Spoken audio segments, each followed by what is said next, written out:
Hello, everyone, and welcome to episode 230 of the MTG Goldfish podcast. I'm Seth, probably better known as Saffron Olive, and we have the full crew this week, starting with the owner of MTG Goldfish, Richard. How are you this week, Richard? Hey, Seth. What's going on? Not much. Recovering from some Pro Tour action and spoilers and Modern Horizons. It's a really busy time in the Magic world, but I'm doing well. We also have Krim. How's it going today, Krim? It's going well. Morning, Seth. Morning, everyone. Good morning.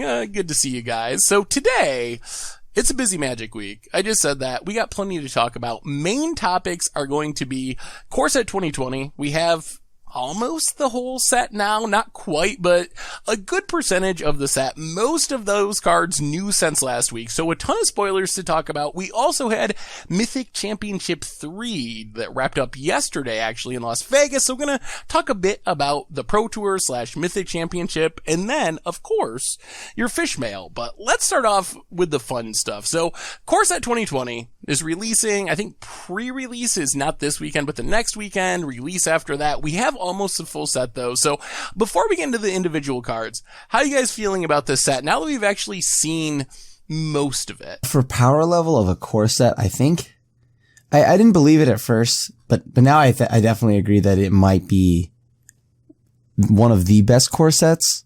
I think like the power level of the set is just really sweet, or especially for a core set, because usually core sets feel very kind of tame, kind of weak, but like, you know, like a necessity. But this one actually feels pretty powerful. I think it does feel pretty powerful. I think it fills a lot of interesting kind of holes from pre-existing decks in Standard that haven't quite been good enough, various tribes and stuff. There's a ton of sweet commander stuff. I'm mostly blown away by the complexity. I think for me, it's almost not the power level as much as if you look at these cards, they don't really strike me as core set cards, which are often like simpler and kind of like, I don't want to say watered down, but they're made with new players in mind. But if you just read through like the mythics or even a lot of the rares, there's a lot of text and a lot of like complicated mechanics. This doesn't really feel all that core set-y to me. Yeah. Maybe it's filthy casual Richard looking at this, but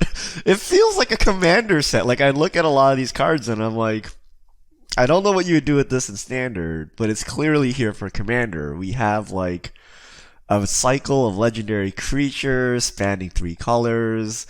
There's just outside of cards that specifically say multiplayer, I feel like they're really honing in on the casual crowd and making sure there are commander cards in every set now. Yeah, there's a ton of legends too. Like even there's the cycle at Mythic, but then there's a bunch of rare legends too. There's got to be at least 10 sweet new legends from this set. So definitely seems like a all-star set for Commander. And we'll see about Standard. It's really hard, I think, to evaluate a core set now when it releases, because we're heading to rotation in like 3 months now. A lot of sets are going to be leaving. Things will get shaken up. So hopefully a lot of stuff that we're seeing right now and like, oh, what does this really do in Standard? Or like, look at that mana cost. It takes triple of a single color of mana. Like, how do you play that in Ravnica Standard? Hopefully stuff is going to make more sense as we go through like rotation and get a couple more sets in the format. So I think it's one of those sets where with core sets, I think you got to wait and see before you evaluate it too hard and see what it looks like after rotation and what it does for the next year rather than what it's going to do for the next 3 months while we have a very like huge and kind of well-known Standard at this point. So when we went away with the core sets, one of the things that the community lamented was we were missing a set with generic answers. And you know, cards just went rampant. How do you guys feel? Do you feel there's a good mix of just generic answers to anything that the later expansions may bring? Oh yeah. There's Thrashing Brontodon, Veil of Summer, Fry, like Aether Gust, whatever. And then Planar Cleansing. There's just so many good reprints and like solid new cards that are just sweet answers to a lot of things that are problematic in the format currently and probably going to be problematic. Yeah, I think we have like color hate cards. We have protection returning, which is another like kind of meta balancing thing. Lots of graveyard hate. The one thing I've been keeping an eye out for and haven't really seen much of is Planeswalker answers. So that's one thing I'm a little concerned about. We're losing like the Mortal Sun. We're losing Sorcerous Spyglass. So I was kind of thinking we'd get some sort of like cheap colorless or some sort of colorless Planeswalker hate card, because Planeswalkers, I mean, I guess we'll talk about this more as we get to the Mythic Championship, but they are kind of dominating Standard right now, and most of the good ones are not rotating. So we'll see. I guess it could still show up in the fall set or even still in core set 2020, but other than not having much Planeswalker hate, I think, yeah, they have put a lot of answers into this set. I'm looking forward to Leyline of Planeswalker. We'll get one eventually. Please. It's like a humility. It just changes them into a 1/1, so you can just like pick him off with Gut Shot. I think there's going to be something at some point that's going to be like a Starfield of Nyx, but for Planeswalkers, and they'll be like they become creatures with power and toughness equal to their CMC, so they all die to board wipes. But like, I don't know. I mean, I thought there was a solid amount of Planeswalker answers. You don't think so? Like, so far, like Noxious Grasp, you have Fry, well, at least right now, when you think of problematic Planeswalkers, right? You have what's the I'm trying to remember the colors. It's like Noxious Grasp, instant, destroy target creature or Planeswalker that's green or white, you gain a life. I mean, there's a decent amount of white Planeswalkers that are like, you know, Teferis and, I mean, it doesn't hit any blue Planeswalkers, but it hits, for the most part, I think it hits a decent amount of Planeswalkers. We're missing the colorless options. Yeah, I think that's what I'm nervous about, is like Pithing Needle rotating essentially, and Sorcerous Spyglass, and like the Immortal Sun. So something that just like any deck can play to deal with any Planeswalkers, or even like multiple Planeswalkers. But that already exists. It's Ugin. That is a Planeswalker, Crib. That's the opposite of what I'm talking about. But it's even better than a normal hate card, right? Because it comes with a Planeswalker. Ooh. Yeah, I'm only talking about, we have Nicol Bolas, okay? Yeah, Nicol Bolas. I mean, don't you already know the best Planeswalker removal is to remove the opponent, as in just reduce their health total from 20 to 0? So is everyone just going to play like 30 Planeswalkers after rotation? Runaway Steamkin says fine. All right, so let's talk some individual cards. Richard, guide us through some sweet, sweet new spoilers. So speaking of Planeswalkers, let's see which other pushed mythics we have that may end up dominating Standard for a while. So green has a new toy in Vivian Arcbow Ranger. 1 green. So 3 green mana symbols, 4 CMC, 4 starting loyalty, +1. Distribute 2 +1/+1 counters among up to 2 target creatures. They gain trample until end of turn. -3. Target creature you control deals damage equal to its power to target creature or Planeswalker. -5. You may choose a creature card you own from outside the game, reveal it, and put it into your hand. Ooh. What is it with wizards and wishes these days? They've already like destroyed the graveyard. The graveyard doesn't even count for anything. Exile is the new graveyard. Bottom of the library is like what you previously thought of as graveyard, and now they're playing with outside the game. Like, yeah, we got like a cycle of wishes in the early days of Magic, and I think there were like 2 in the next 20 years, and now we've gotten like a ton in the last year. I mean, I think Vivian's really powerful though. I think out of, well, maybe discounting 6-mana Chandra, but out of all the Planeswalkers, possibly discounting Chandra, I think this is the strongest Planeswalker from core set 2020. I agree with that. I mean, it's not crazy flashy or anything like that. I mean, I think that the -5 is, I think that's pretty cool, especially for a core set. But I think all these Planeswalkers, this is what I meant a little bit earlier too, on like how cool this core set is, that all the Planeswalkers don't feel as crazy vanilla as you would expect them to feel, like it, like, you know, if from a core set. But I really like this one, and I still really like Chandra. I think Vivian is going to do a lot of work with that +1. That +1's sweet. Yeah, giving trample makes that very scary. If it was just 2 +1/+1 counters, it would be fine, but the trample is a really big deal there. Obviously, triple green means you do have to be pretty dedicated to green, or maybe devoted to green to actually make it work. Yep. But if you're playing like Mono Green Stompy, Gruul Stompy, this coming down like on turn 3 off of a Mana Dork, that's a card that's going to close out a lot of, like, imagine just like turn 1 Llanowar, turn 2 Steel Leaf Champion, turn 3 this, 2 counters on Steel Leaf, attack for 7 with Trample. Like, that's going to close out a lot of games really fast. And then you get to tutor out Silver Bullets from your sideboard. You need a Carnage Tyrant to deal with Crimson Teferis. You can get it. Or like a Knight of Autumn to blow up an artifact or enchantment or gain life. So there's, I think this card's really strong. Yeah. Like, I'm kind of like getting worried about how many times I have to deal with probably Nullhide Ferox. I don't know. It's triple green, does nothing if you have no creatures, and then you gotta like waste all your sideboard slots with like all these things. Like if we had Collected Company, like one of those style decks, like a really heavy creature deck where your answers in your sideboard will be creatures, then this is not bad. But I don't know, it's pretty restrictive. Like triple green, plus you need to dedicate a sideboard to a toolbox, plus you need to actually have creatures to do something. Unlike kind of Big Vivian right now, where you just slam her down and you win. This is like, you need a board. That fight isn't relevant. I guess the fight is okay because it kills planeswalkers. Yeah. And also, it's not even a fight, right? It just deals damage. Yeah, it's not fight. So that's even better. If it was players, now. Oh, okay. Well, you're like, steal you, hit you, -3, you're dead.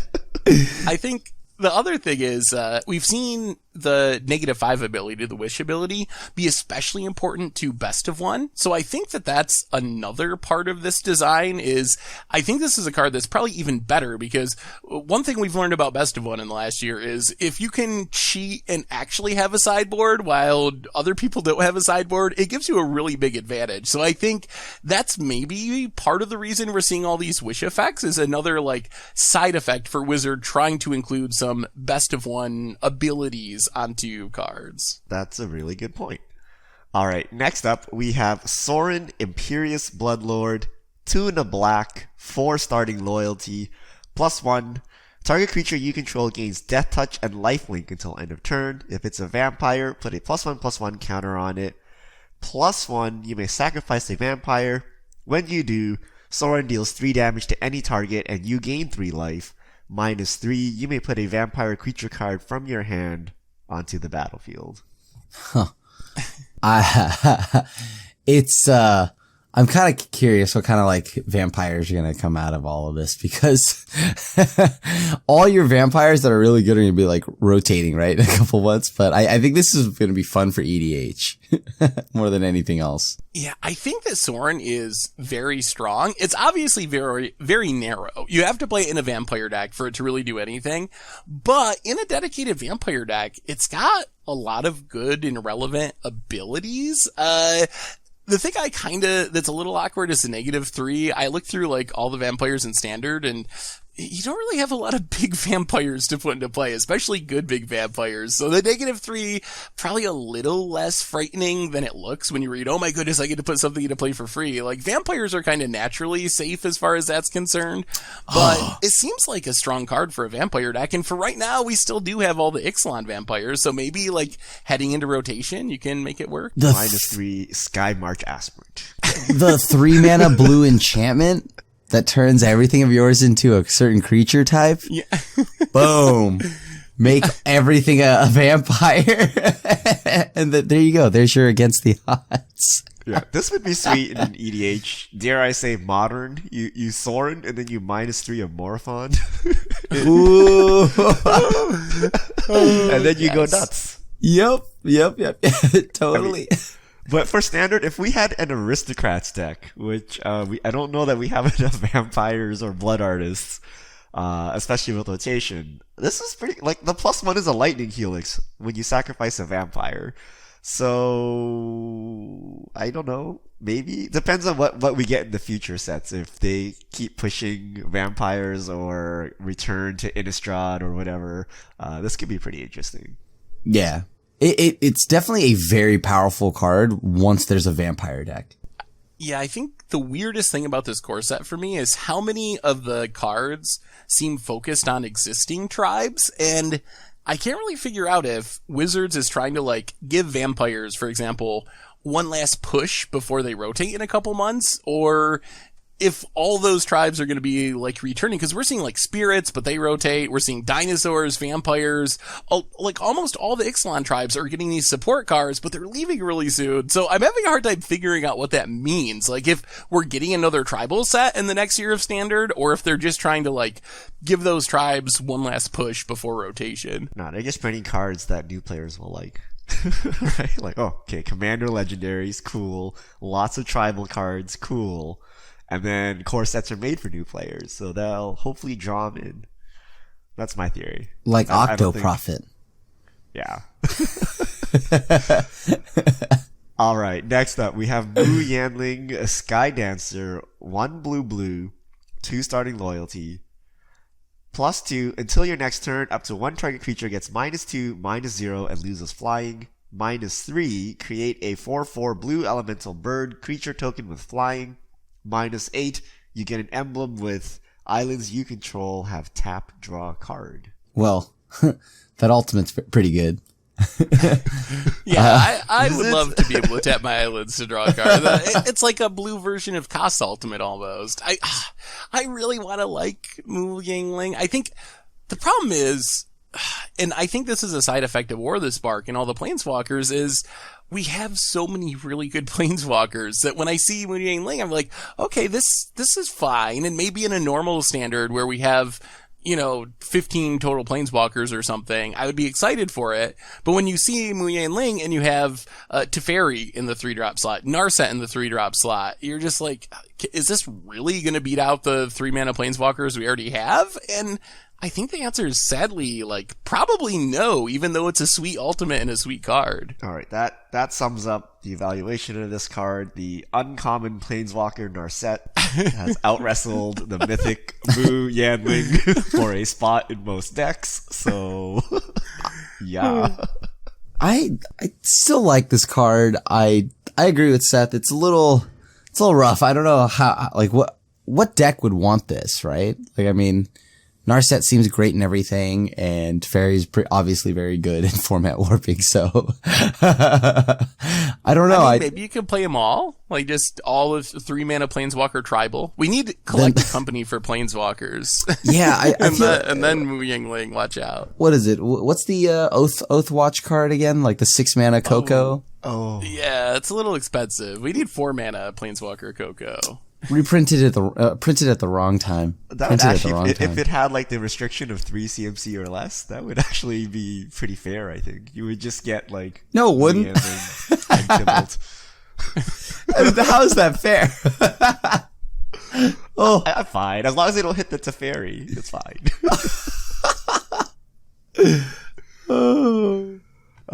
But yeah, Air Elemental that gets bounced to Teferi Time Raveler is it's a little lacking. Yeah. I don't know. Maybe, this, you're in some kind of tempo deck, maybe Teamer Elementals, and you need to hate out things that fly, that this +2 here would shut that off. I could see it taking the Jace Cunning Castaway slot after rotation. Yeah, or that. All right, let's talk about a rare land. We have Lotus Field. Land, hexproof, enters the battlefield tapped. When it enters the battlefield, sacrifice 2 lands, tap, add 3 mana of any one color. Cool. I already love that everyone, I think this card is really cool, and the issue, I know it may not be something that's a powerhouse in Standard. Maybe not yet, maybe not immediately, maybe not even powerful in Modern or anything like that immediately, but eventually something will break this card, and it's going to be a huge problem. Yeah. Am I missing something? If you have no lands, it's just a tap 3-mana land? Oh, no. It is a no? land. Yeah. What? Oh, you have to sacrifice itself. Yeah, if you only had 1 land or 0 lands, you would have to sacrifice itself. So okay, so in Standard it does kind of nothing. What is it? What is it? People are saying Blood Sun? Blood Sun. Whoa! There is Blood Sun. Yeah. There's Crucible of Worlds to get your lands back from the graveyard. In Modern, it can be just like a Black Lotus with Amulet, especially Amulet of Vigor, because you get to untap it before you sack it. So like turn 1, Simian Spirit Guide, Amulet, this. You built a Black Lotus. That could be powerful. Got yourself a sweet little addition in like maybe Neo brand? I don't know. I think I agree with Krim that this is the card from the set that I think is most likely to be broken. I don't know if it will be immediately, but this is a card that the power level is really high, and I think it's better than Lotus Veil. Didn't you play that in Commander Class 1, Tristard? I don't remember if you got punished or not for sacrifice. I played it with Windgrace. Okay. So, I mean... You would never play that normally in Commander, but since Windgrace brings back lands and stuff, it's probably fine, but this has Hexproof. Yeah, that's what I was going to say. Because of Hexproof, I think you can play this normally in a lot more decks. At least it's in the conversation, because you don't auto-lose to a Wasteland or a Ghost Quarter or something. Yeah, but you do auto-lose to a Blood Moon.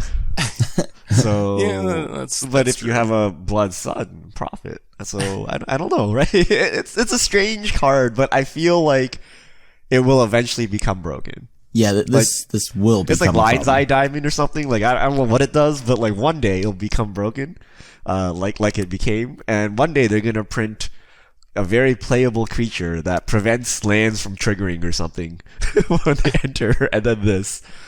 In Commander, you can Thespian stage this thing. Haha. Ooh. Yes, that's what you do, is you wait for your opponent to play the Lotus Field, and then you get a free one with your Oh no, it's Hexproof. It's Hexproof. Oh. No, you can't. Foiled. You have to do your own. You can, like, stifle it. Yeah. It's true.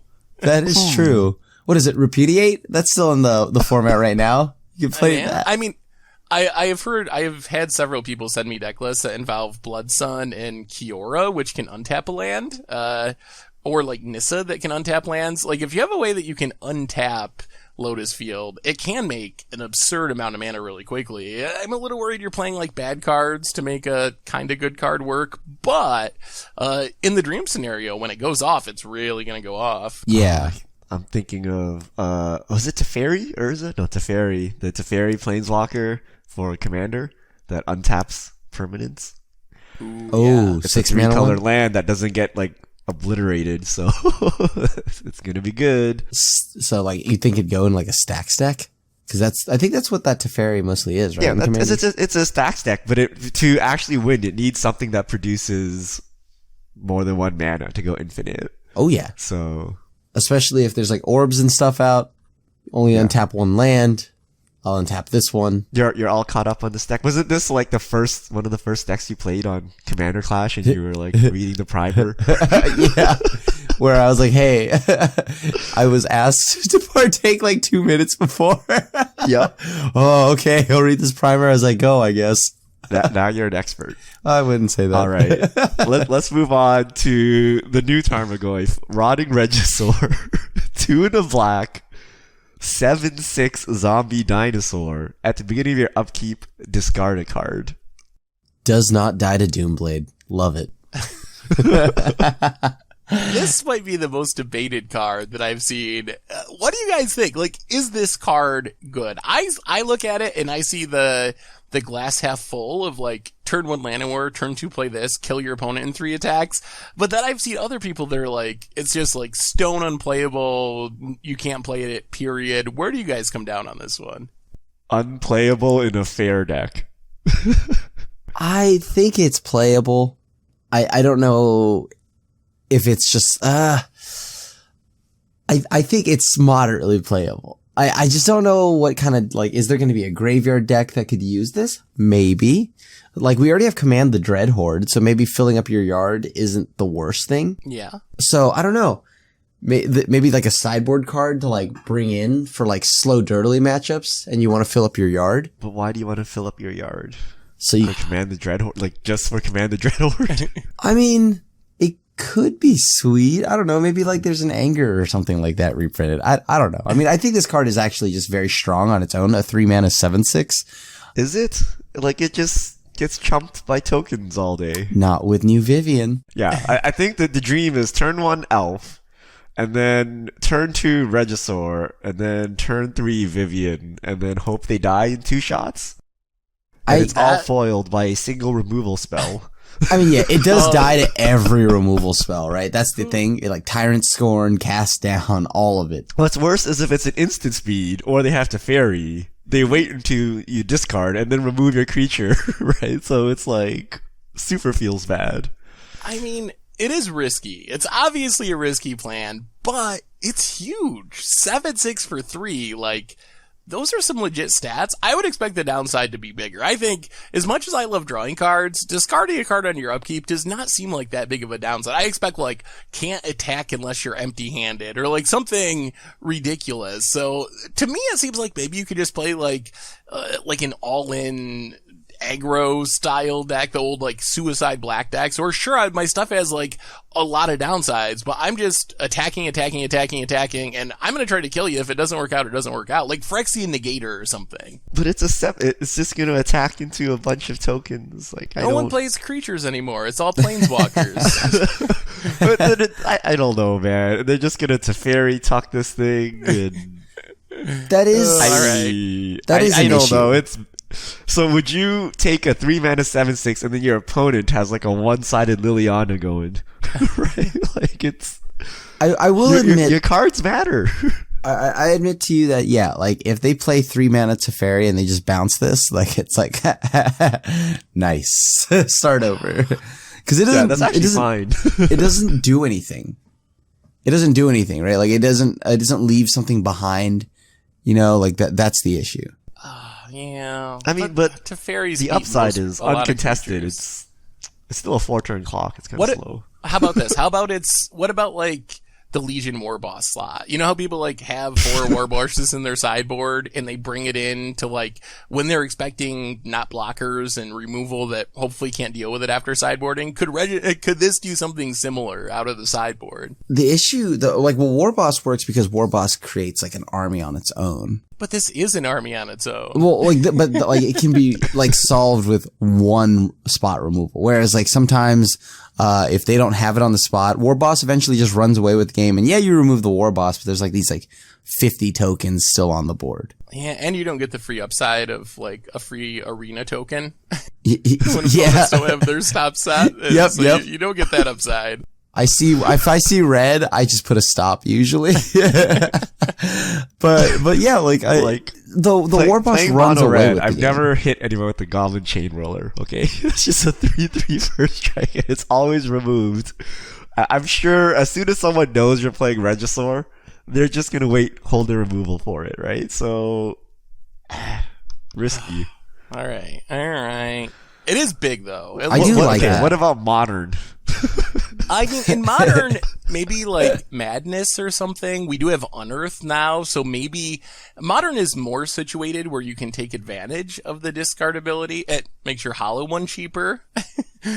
So there's all discard kinds your of cool Hogox. things. I don't know. Yeah, all kinds of cool things you can do in Modern. Although, I guess in some ways it is better against a removal in Modern, where like Lightning Bolt doesn't kill it at least, so it dodges more removal maybe. So maybe like a Madness deck would be worth trying it in. Yeah. Still dies the Fatal Push. Fair removal spells? No one plays that anymore. Come on now, Richard. All right. Next up, we have Kethis, the Hidden Hand, white, black, green. So 3 CMC, Abzan, 3/4, legendary creature, Elf Advisor. Legendary spells you cast cost 1 less. Exile 2 legendary cards from your graveyard. Until end of turn, each legendary card in your graveyard gains. You may play this card from your graveyard. Absolutely love this card for EDH. Like, this card is super sweet for EDH. For 3 mana. 3 mana. This is so good. Yeah, I mean, I think this is a sweet commander, and I'm kind of coming around to trying to build around it in Standard. Like, we have good mana right now. We have a lot of Legendary Matter stuff from Dominaria for the next couple months. So maybe you can build like a heroic Abzan deck or something. Niv Mizzet? Teferi. Yeah. Niv Mizzet, Teferi, naturally. And then I think Kethis is really sweet. I don't know about like Standard, obviously. I mean, the Niv Mizzet deck is a little bit of a reach, but you know, whatever. It's fine. And I do think this card is just a solid body also. It's a 3 mana 3/4. But it just seems sweet. I like it in Sisei decks, maybe. But as commander, I think it's pretty weak. You need to have like 3 legendaries in your graveyard to get one back, and then you have to pay mana for it too. I don't know. I think having Sisei, like either Sisei as your commander, tutoring this thing up as a support card is pretty good. But as your actual commander, it's a bit meh. It seems like in the late game, it kind of gives you almost like a Yawgmoth's Will, if you're willing to go all in on it, like a Sisei deck, maybe. Although, like, Sisei, you can't even play this in Sisei, can you? Because it's got black mana. Yeah, the new Sisei is 5. Oh, five, the new, five oh, mana. the new one, yeah. Old Okay. Sisei, you can't. Maybe it isn't a commander, but it's definitely somewhere in the 99. Yep. I just think it's sweet for EDH more than anything else. Yeah, you can get Planeswalkers back. Mox. Your Mox. Yeah, lands, legendary lands. Legendary land. There are a lot of legendaries, given the game that no one has seen that we've already recorded. There are a lot of legendaries that are non-creatures. Yeah. Yeah, like there's a lot you can do with it. I think out of EDH. In standard, I don't know how many legendaries we can cram into one deck, but I guess for Niv Mizzet, we could try. All right. Next up, we have Omnath, Locus of the Royal. 1 green, blue, red. So 4 CMC, Teamer, 3/3. When Omnath enters the battlefield, it deals damage to any target equal to the number of elementals you control. Whenever a land enters the battlefield under your control, put a +1/+1 counter on target elemental you control. If you control 8 or more lands, draw a card. Omnath is just picking up another color every time we see it. But like it's also sweet. I think if there is an elemental deck, this is definitely going in it, right? Yes, it's got to be one. It might be the best elemental payoff we have in standard. I still am not sure, like, do we have the pieces to make real elemental tribal work in standard? I don't know if we're there yet. Maybe in the future, but if there is an elemental deck, this seems like a really good 4-drop for it. I'm kind of meh for commander though, compared to the other Omnaths. Oh yeah, I mean in commander, unless you are trying to do some kind of elemental tribal, it's super meh. It's a 4-mana 3/3. But you need to use this one and then tutor up the good Omnath first.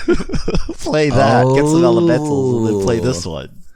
You're right. I don't know. I think this card is sweet. I think this card is very sweet. Like if we can get an elemental deck going. I mean, we already have Creeping Trailblazer. So Creeping Trailblazer, that's kind of like a Lord effect for elementals. Yeah, I mean, if elementals are a thing in standard, I think Omnath will probably be part of it. Yeah. This thing just looks like Flubber to me, but yeah. Yeah, it kind of does now that you mention it. It is just Flubber though. All right, next up we have Legion's End, 1 in a black, sorcery, exile target creature an opponent controls with converted mana cost 2 or less, and all other creatures that player controls with the same name as that creature. Then that player reveals his or her hand and exiles all cards with that name from their hand and graveyard. Very powerful. The only thing is how many two CMC creatures or less are we worried about? I mean, it's like Sever the Bloodline for half the mana, right? It doesn't hit everything, but Yeah. it also hits the graveyard and the hand. I think that's pretty sweet. Bloodghast. I almost think this is like a hate card almost. Like, I don't really think you play it as a main deck removal spell. I guess it depends on the meta, but really good at hating out tokens. Like if you're worried about History of Benalia, March of the Multitude type stuff, it's really good there. It's pretty good against certain threats like Persistent Petitioners, Rat Colony, Growth yes. Chamber Guardians, probably a more like tier-ish version of that, but pretty good against Growth Chamber Guardian as well to get the one on the battlefield and from the hand. But would you play this main deck, Krim? Like in your Esper control deck or whatever, is this good enough with that 2 CMC restriction? Or is it more like in the right meta, maybe it's in my sideboard? Right meta sideboard. I would not main deck this. I'd rather have something more diverse right now. So like I would still use even a cast down over this actually. All right, next up we have Elvish Reclaimer, green, It's a 1/2 Elf Warrior, so 1 CMC. It gets +2/+2 as long as there are 3 or more lands in your graveyard. Pay 2, tap, sacrifice a land, search your library for a land, put it onto the battlefield tapped, then shuffle your library. I really like this card. It's kind of like a mixture of Weathered Wayfarer or Wayfinder? I think it's Wayfarer. Wayfinder. Oh, Wayfarer? right. No, Wayfarer. Wayfarer. But it's kind of like a mixture of that and a little bit of Knight of the Reliquary mixed in. Getting non-basic lands can be pretty powerful if you want specific lands, tutoring up your like Ghost Quarter or Strip Mine, or in Commander, getting combo lands, Cabal Coffers, Urborg, or Dark Depths, Thespian Stage. And it's only 1 mana, and it's going to turn into a 3/4 really quickly. Like in Modern, fetch land, sack a land. This ends up being a 3/4 on turn 2. It can't attack until turn 3, but it grows outside of like Lightning Bolt range really quickly. I think this card's really powerful. What do you think about Legacy?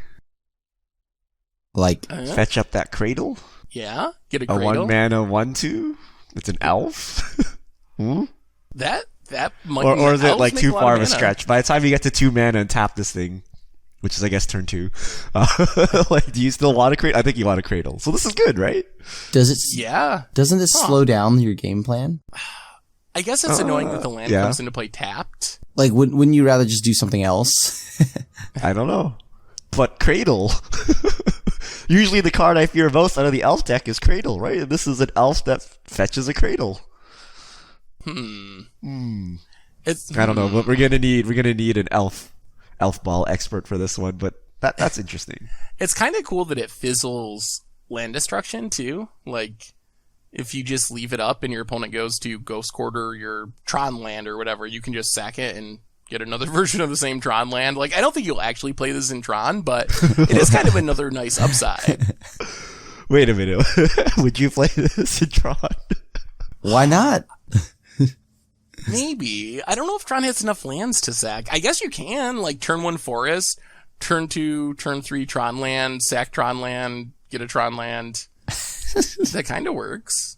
I mean, as long as you have 4, like, as long as you have 3 lands, right? If one of them is not, if you haven't assembled Tron, in which case you won already, then you just sack the land that's not Tron for Tron, right?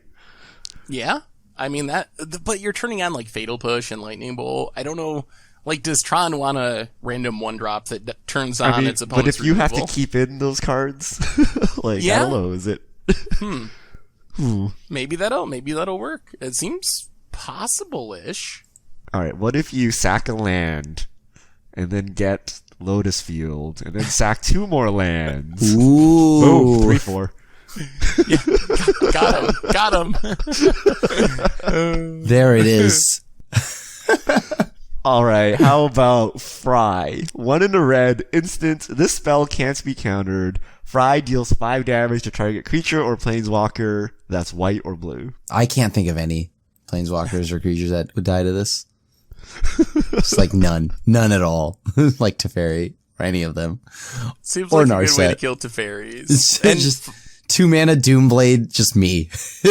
Just like me. And I mean, 5 is enough that either Teferi, even if it ticks up, it's still gonna die, and you get through the counter spells. It seems like that's almost what this was targeted for. Is this good though? Like, Oh yeah. no one plays counter spells anymore. Does it even matter that it can't be countered? It's not, that part is the irrelevant. I mean, like, there are Dovin's vetoes here and there, but that's not Yeah. the part that Because you matters. can just play D-Spark or something, right? But if you're in red, you may not have that. That's true. And like, this also blows up Lyra. So like, Oh, that is critical, yes. yeah, like for 2 mana, you have an answer now to Lyra, to Fairy, almost anything out of the Esper deck. Yeah, it's I mean, like we saw Fight with Fire this weekend. That's 3 mana? What is the unkicked Fight with Fire? 3? It or is 2? 3 mana, yeah. Yeah. But that doesn't hit So Planeswalker. Fight with Fire or Fry? Because Fight with Fire, you can just kick and kill someone as well. But if you have that many lands, aren't you a little bit worried? I don't think you main deck this. I think, Oh, yeah. like, it's a sideboard card that is good against Teferi control decks and good against, like, white aggro decks, where it's just, like, a fine removal spell for anything in Boros aggro or blue-white aggro. So maybe that flexibility is enough that it's worth a couple of sideboard slots. Yeah, if you're in red, I would definitely recommend this card. I think it's just a solid card. Why would you not want to play it out of the sideboard? It answers so many things in the format right now. All right. So we're running long on time, so we're just going to list off some other relevant cards that were previewed this week. We got Leyline Cycle reprint, along with 2 new Leylines. We have the Temple Cycle reprints. We have Planar Cleansing. We have Steel Overseer. So lots of reprints of expensive cards. Yeah, Leylines are huge for Modern. That's definitely... Leyline of the Void was like $50, and now it's down to 15-ish, or heading towards there. So if you don't have them, pick up your Leylines for Modern this summer while they're cheap, because they will get more expensive again. They're just too important to the format not to go back up in price. Yeah. Also, a Goblin Ringleader? Yep. Which I don't know about Standard, but that means it's in Modern now, and the goblins are we have like almost every goblin now, right? We're just missing Rashad Important Wasteland. I mean, we're already seeing black red vile goblins in Modern, like running around 5-0ing and stuff. Yeah. So now it has Ringleader, so why not? Yep. Not a reprint, but it has Goldfish on it, drawn from Dreams. I was talking to Seth about it in his stream. If tap out control is the way everything is going, Drawn from Dreams is pretty sweet, right? I think it's so bad. It's like Dig Through Time. It's like mediocre through time. So if it was an instant, I would like it. But as a sorcery, you have Teferi. You're good. Yeah, Teferi makes it instant. Okay. Also, the opposing Teferi makes your instant sorcery anyways. So that's what I mean. Like, if we're already playing at tap out speed. But no one even plays card draw anymore. Well, they just play Planeswalkers. It's like, it's not card draw. Chemist's Insight anymore. It's not card draw because you never draw any cards. Yeah. See, so it gets around Narset. Okay. All right. Maybe it's better than I'm giving it credit for. I just wish it was an instant, and then I would be hyped for it. I just like it because it has, Goldfish on it. I also think that it's just a sweet card. I don't know. Maybe it's just Garbaggio, but like the thing here is like I'm gonna try it. I don't know. I mean, if we're playing tap out speed, why not? And if you have a Teferi, it's not as much of a meme as you would think because like it's entirely possible. It does seem sweet. Maybe in Nexus decks, 7 cards deep is probably going to hit you in Nexus, and you untap your lands anyway, so being sorcery speed isn't that big of a drawback. That seems like a possibility. Chemist's Insight, though. Chemist's Insight, but I mean, draws you cards. That's a problem. If the Mythic Championship taught me anything, the opponent will always have a Teferi anyway. So exactly. What's the point of instant speed card draw, right? You might as well play Drawn from Dreams. Gets to Narset. Yeah. You're gonna play at sorcery speed anyway. Yeah. Narset and Teferi, they're always they're the most certain thing in Standard. So just assume your opponent will always have them on the battlefield. They usually do. They usually do. All right. So that's all the previews we want to talk about this week. We still have some more previews, so we'll cover them next week. In the meantime, you can check them all out at mtgpreviews.com. So, before we get to Fish Mail, we also had a Mythic Championship this weekend. So let's talk about that really quick. Quick takeaways, because we're going long this week. So did either of you actually get to catch any of Mythic Championship 3? I watched the whole thing. It was amazing. I watched day 1. The whole day 1, and then I'm like, there's way too much Teferi going on here. So I skipped day 2, coming back for day 3 for the top 4. It's weird. It's probably the main reason why I watched the whole thing. I was like, Krim is having the time of his life here. We already talked about it. I had my foam finger. Is there any deck without Teferi in it? I was waiting to see Mono Red splash into Teferi, but it didn't. No one came through. No one came through. Yeah, super unfortunate. But so much Esper though. Seriously, oh my gosh, Krim. But Esper didn't even win. That's true. He didn't even win. So I guess Teferi is fair then. Yeah, there's not. It's fine. I'm still on the banned Nexus plan. I mean, I watched it in and out throughout the weekend, and there were a couple of really awesome games. Like, it was awesome seeing Kai go on a run, make it to the top 4. That was really sweet. The finals was actually just an insane match. Like, if you didn't watch it, go watch the finals. It was just so so close. It's so dramatic. So The $50,000 opt. Yeah. Yeah, that opt was, oh man, that was just a crazy turn. So I actually thought that the play was really good. The coverage was really good. Standard, yeah, it's horrible timing. Like everyone's focused on Modern Horizons or M20. Standard's like kind of deadish. So I feel like the timing of the tournament didn't really do it any favors because I think I kind of was not hyped, not because I thought the coverage would be bad or the players would be bad, but just like Standard is kind of in a weird dead spot over the summer. But all things considered, I really enjoyed it, the parts that I saw of it. Yeah, it was pretty interesting. So no limited section, right? 68 players, some of which just seeded directly into day 2. And then double elimination. And then we also had the double elimination finals where one player had to win 2 sets and one player only had to win 1. So it was actually pretty epic. And to be honest, I was like a bit biased going into the weekend. I was like, oh, Standard like kind of sucks and like I don't know about this. But 5 minutes of watching Arena, I was just like, oh, I forgot how fast this is, and you know how quickly games are going. Can you imagine if that was a paper tournament, like the Nexus player?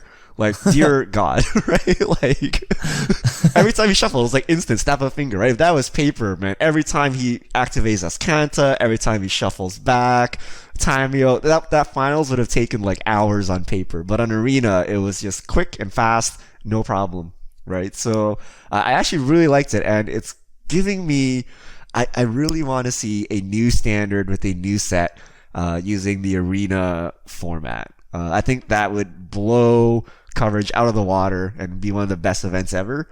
So even with bad Standard, it was pretty good. It was pretty interesting, and I liked what they did. And yeah, I think what were the finals at? It was over 100,000 viewers, right? Oh boy, I think so. Yeah, so even with stream embedding, that's good, right? No, Yeah. Seth?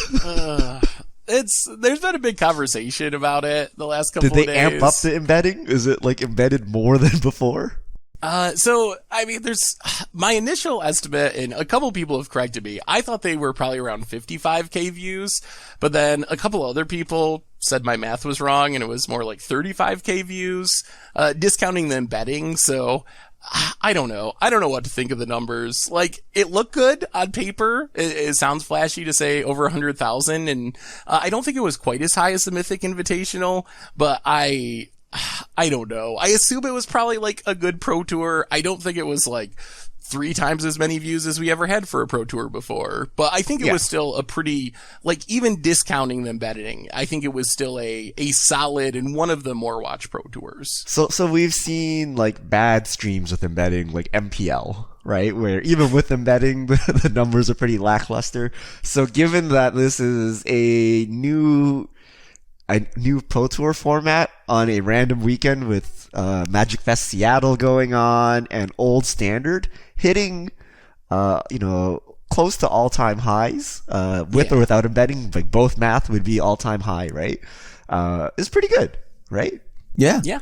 No, I think it definitely is. I think it was a successful weekend, even discounting the embedding thing, and definitely makes you excited for what the future could hold. I almost wonder, like, with the embedding thing, do they even need it? Like, if you're gonna have, like, doesn't the most watched Pro Tour you've ever done, like, is that not enough of a selling point that you need to, like, jack it up and have all the, like, conversation about how many real views there are? Like, what if you just how are have, you going to like, get sponsors? Yeah, I think it might be for sponsors. if you don't lie to them? Well, I don't everyone know. else does it. How do we get sponsors without lying to them? Fake it till you make it, man. Isn't that just esports anyways? Yeah, I guess that's true. Coverage was great. Like, this was the first time Cedric had done coverage, I believe, for an official Wizards event, and they had a lot of the coverage team from the Mythic Invitational, and I thought it was really good. Like, through all the parts of the weekend I watched, it was really solid. Even the commentators did get caught a little bit sometimes by, like, Planeswalker static abilities, which is funny because that's what happens to all the players anyway, but there's a few times people are like, why aren't they casting their card draw spell? Cast your card draw spell! And you'd be like, oh, there's in our set. The funniest was the double to Teferi where Kai is like, I have Teferi, so we'll upkeep Thought Erasure. But then the other Teferi also ticked up, so we couldn't upkeep Thought Erasure. Oh, those static abilities. Oh, yes. So yeah, I thought Mythic Championship 3, it was a lot more entertaining than I expected. I was a little bit like dreading it not because of the coverage or the tournament, just the format, but the magic was really great. The players were great. There were a couple of really epic matches. There was another one earlier with Kai and Raphael Levy that was just a great match. So definitely some good video on demand targets if you want to spend like an hour or two watching some of the highlights. There was some really good magic. It was broadcasted really well, did well in views no matter how you count them. So I think, especially considering it was going on at the same time as one of the biggest GPs of the year, gotta be considered a pretty successful weekend. Yeah. I'm not really surprised, it's a little bit of a, people aren't as high on standard right now because it's kind of like the end of a cycle almost, like it's almost at rotation. People are probably a little bit tired of a few cards. And I don't know. I mean, even for that, I think it did really well, so. And also, like, I think that's normal. I definitely remember, like, tuning out and not watching GPs the summer before Collected Company rotated, because I just knew it was going to be all Collected Company decks. So I don't think it's, like, a knock on this standard format. It's just like everything's been at standard for 9 months now since we had a rotation or whatever, and you've seen it all, and people know what's good and they're playing what's good. So I don't think it's like by any means a knock on our current standard. It's just like what happens in the summer when you're getting close to rotation. But super standard is around the corner with M20. Hopefully it shakes it up. I'm very skeptical that like anything from M20 is going to unseat like the Planeswalker decks currently, but hopefully rotation shakes it up at least. Oh, rotation will definitely shake it up. That's for sure. Yeah, at least one Teferi is leaving. Yeah. Yeah. Anyway, we got a couple minutes left. Richard, give us some fish mail on our way out the door today. All right. If you have questions, send them to @MTGGoldfish on Twitter with the hashtag MTGFishmail. And we'll get to your questions on air. First question. S. Ciron. Should the Asian Avenger change the name of his segment from Modern Mayhem to Teferi Mayhem? Since it appears he is just trying to stick to fairies in every modern tier deck. No comment. Should we change your name to the Teferi Avenger? Hey, for like the first time in like a month, I have not played a Teferi deck in Modern Mayhem. So, not all, but like, okay, what problems by sticking Teferi into any deck, it solves every problem. Like, you put it in Infect. Well, now you don't get to interact on my turn. I do everything now. You put it in Control. Well, I don't worry about counter spells anymore. And Finale of Prompts. It does everything. It does everything. What don't you know those home improvement shows where they come to people's houses and like renovate their house? It's like Prim walks around with a big binder, and in the binder it's just like 4 Teferis. And he's like, "Let me see your deck." Puts 4 Teferis in. Maybe he switches some lands for some hollow fountains. He's like, "You're good to go." How can we fit these 4 into your deck? All right, Junker 101, MPL idea here. What if they put deck building restrictions to make it more creative? Like only 4 or 5 color decks or other restrictions? Thoughts on this, and what restrictions would you add? Oh boy. That's an idea that I would like. A lot of it comes down to like, is the MPL supposed to be like this spiky pro tour atmosphere, or is it just like a fun stream atmosphere and no one really knows? I think I would be more entertained by stuff like that. I think a middle ground might just be make a rule like you can only play the same deck once each season or something to force people to at least cycle through different decks instead of just like, I played Esper Hero for 5 weeks in a row. So I don't know. You take out the heroes and you're like, I have Esper Control. That is a different deck. That is a different deck, just saying. I think they should make them play the Arena event. So when Arena has Pauper, MPL plays Pauper that week. When Arena has Singleton, MPL plays Singleton. And I don't know, like Magic is meant to be played across formats. So why can't these pros play at a competitive level in like whatever random format everyone else is playing, right? So like they can still, you can see what the best Pauper deck actually is now that the pros are actually putting their resources into building Pauper decks, right? So I actually don't think that takes away from the competitive integrity of the MPL if they just play these other formats. Although I wonder if the MPL is enough to like incentivize people to like spend a week trying to build the best Pauper deck. Like a Pro Tour does that, but does job, random right? weekly MPL stream, is that enough like incentive to invest in that? Maybe. M. Olsberg. What is the most busted thing in Modern to do with turn 3 Sorin, Imperious Bloodlord, -3 Morophon? Is this a meme or real combo? Okay, suppose you've accomplished this. What do you play next? Mantis Rider. You just name like Sliver and play all the 5-color slivers or something. The first sliver. The first sliver? Yeah. The first sliver into... What are the 5C slivers that are legal? Is Sliver Queen legal? No, right? Sliver Hive Lord, Legion, right? And Sliver Hive Lord, yeah. Yeah. And So the maybe first that. sliver. And yeah, Yeah. and the first sliver. Probably, I don't think doing it all with vampires is that good. Like, because vampires are normally black for the most part, so you don't actually get that much of a reduction from Morophon if you're just playing like 7-drop vampires. So I think you'd have to like Sorin to put Morophon into play and then use a different tribe to really go crazy. Sounds consistent. Yes, I'm thinking about the disasters that are about to happen. Urza's Taqueria. What is worse in the eyes of the Goldfish family? Turn 2 double Eldrazi Temple plus 1 Naughty Boy. Or turn 3 Natural Trod. Turn 3 Natural Tron. Oh, don't make me pick. Turn 3 Natural Trod is so much worse. Turn I 3 think Natural Tron is just the stone cold worst. I think 2 Eldrazi Temples makes me way more salty. Because Tron, they're dedicating their entire deck to doing that. So you expect them to do it. But It's when Natural Tron, though. when They didn't Eldrazi- tutor this up.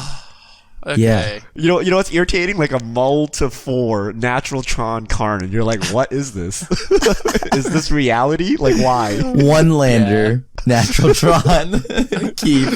Oh, that happens. This is the upside of playing Thoughtseize, my friends. You see their terrible hand, and then you know the string of top decks that comes in and destroys you, and you're like, why did this happen? I'm way more salty over Tron. But they're like, it's not seer. You're like, whatever, right? But they're like, Karn. You're like, okay. But at least with Karn, you just get to scoop. Oh, I get the privilege of scooping. All right, Nathan 4069. What do you think about the Legion War Boss issue that came up during MC3?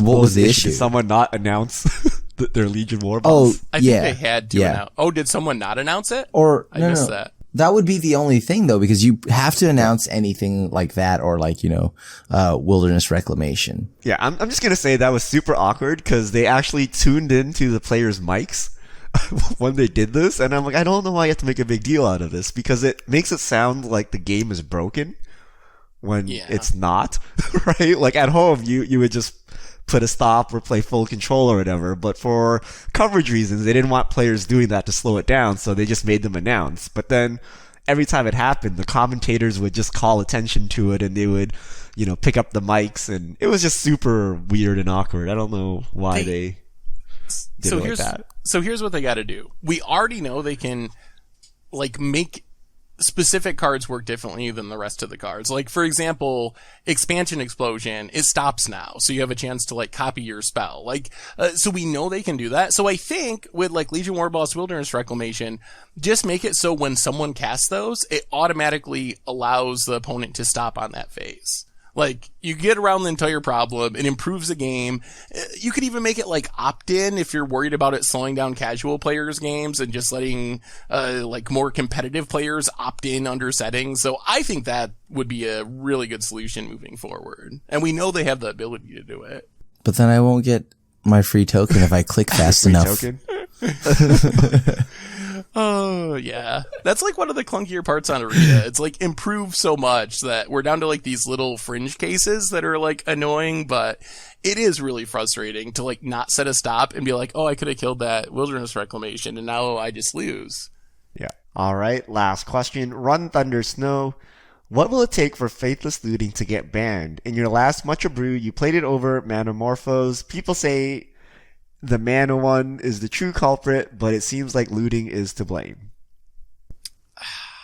I don't know. I think it's on the watch list. We'll see what happens. London Mulligans are starting soon. And if we see a bunch of like degenerate turn 1 Faithless Looting kill you on turn 2 with Grizzlebrand reanimation or whatever, that might be what pushes it over the edge. On the other hand, like the deck I played was like a Mardu Pyromancer style deck, and it's actually to me kind of sad that a really fair deck like Mardu Pyromancer is Jund level fair, I think. Like you're just trying to grind out value, make some tokens, and hope to not die. But so it's kind of sad to me that really fair decks that I think we want to be good enough for Modern would get hit by the looting banning too. Yeah, I don't know. Like it just enables so many unfair things. But you know, it's like a valid card, right? Like, you know, fix your hand for 1 mana, right? So maybe they just ban it and make a new one where you put 2 cards to the bottom of your library. And then you get to loot like that instead of going to the graveyard. Oh, that would make it a lot fairer. You're just trying to fix your hand, right? This seems perfectly reasonable. And then all these graveyard players are just ruining your card for you, right? I think Faithless Looting should go. So it should have already gone. Like it shouldn't be here right now, but I personally feel like that card, if it were to have been banned, it should have been banned a long time ago. Now at this point, I guess we're just going to wait, see what happens with the London Mulligan. It makes sense to wait until that happens. And yeah, like this card has been around for a long time, right? It wasn't until they unbanned Dredge into Modern, and then they made Phoenix, and then they made Hogak, and they basically made all these broken things to do with your graveyard that looting has come under the, you know, magnifying glass. But it's been around for a while, so maybe the answer is just stop printing so many broken graveyard cards. I think the issue though is like when it comes to designing anything with like, you know, graveyard synergies and whatnot in Modern, it's just gonna get broken anyways, because there's too many things, and no matter what you try to do, if you try to make it balanced, it will still just become broken. It's hard to balance that. I don't know. I do think maybe you start with the free spells. Like maybe that's step 1 is to get rid of like Manamorphos and see, like maybe that's enough. Although it doesn't really, like that slows down like Is It Phoenix, but it doesn't really do anything against like Dredge or Hogak or any of like those kind of degenerate decks. So maybe you do just gotta get rid of looting. Yeah, I mean, we'll just ban Modern altogether. Or just unban Stoneforge and then we're good. I don't get Preordain, I don't get Ponder, so I mean, none of those cards exist in Modern. They're still banned. So, I mean, I'm also surprised Ancient Stirrings is still around, but whatever. All right. We'll end on that note. So thank you to everyone who sent in their fish mail. If you have questions, you can send them to @MTGGoldfish with the hashtag MTGFishmail, and we'll get to your questions on air. And that, I believe, brings us to the end of episode 230 of the MTG Goldfish podcast. So, Richard and Krim, thanks for hanging out. Thanks to everyone for listening. And we will be back next week for episode 231, talking about whatever happens this week in the Magic world. So, until then, this is the crew signing out.